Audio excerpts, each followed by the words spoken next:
Have you ever seen the devil, Uncle Joe? Uncle Joe, have you ever seen the devil, Uncle Joe? Have you ever seen the devil, Uncle Joe? Uncle Joe, don't mind the weather if the wind don't blow. Hop high, ladies, three in a row. Hop high, ladies, three in a row. Hop high, ladies, three in a row. Don't mind the weather if the wind don't blow.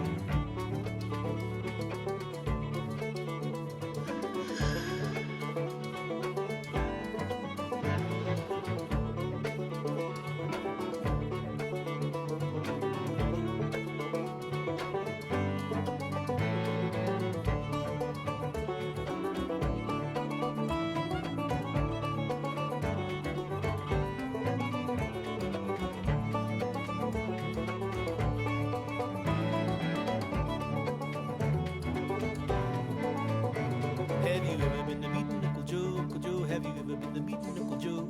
Have you ever been to meeting Uncle Joe? Uncle Joe, don't mind the weather if the wind don't blow. Hop high, ladies, three in a row. Hop high, ladies, three in a row. Hop high, ladies, three in a row. Don't mind the weather if the wind don't blow.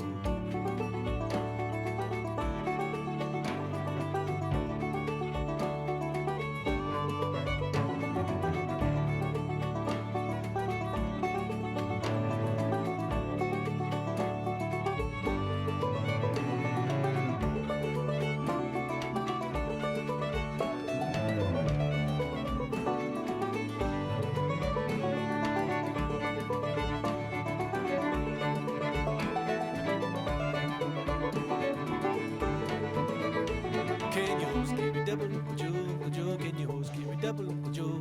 Can you hold scary double, Uncle Joe? Uncle Joe, don't mind the weather if the wind don't blow. Hop high, ladies, three in a row. Hop high, ladies, three in a row. Hop high, ladies, three in a row. Don't mind the weather if the wind don't blow. This is sort of resembles an house, a really old house that's built down in the south. And when you travel the countryside, I always stop and look at them. They're always vacant, and they're just a phenomenal thing to see. The architecture, and they're each one a little bit different, but they're basically the same. There's two rooms downstairs and two rooms upstairs. Sometimes a sort of porch off the back, which become a bathroom or washroom or kitchen. And so there's a certain experience that you have when you walk into these homes. And so when thinking about building this, it's sort of this very translucent sort of structure I had in mind. And I think a lot because of how you think about when you go into these abandoned houses, that they're sort of transparent in that you can sort of see the way people lived in them. You can sort of understand who lived there, and multiple families and generations. So I like that aspect to it. And it's pretty close to the proportions in which these houses are built. They were small, and this is obviously scaled down, but the scale is, but the proportions are about the same. And we decided just recently to put this hallway in that goes back to the back. And I've thought a lot about hallways, and in a more modern, I guess I say modern compared to this house, from like in the 50s, there was always this hallway that goes down through the middle of the house that bedrooms kind of fall off the either side. And it's an interesting space. It's a sort of installation space that each family kind of create their own installation, and it's, installation of images of their family. And what I find interesting about it is they're really uninteresting except for the family.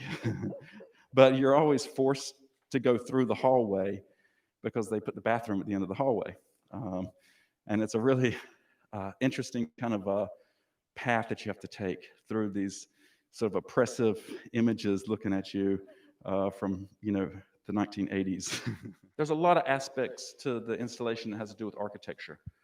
And these are blocks that I made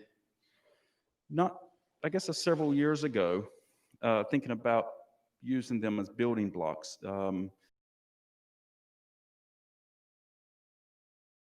20 years ago, my teacher had an exhibition here, Mark Hewitt, and so I have always really loved this place, and it's the first time I sort of really saw a beautiful installation of pots when I went to Mark's show. It's by far the most sophisticated sort of use of the materials and the combination of metal, which I've not worked with very much before in installation. And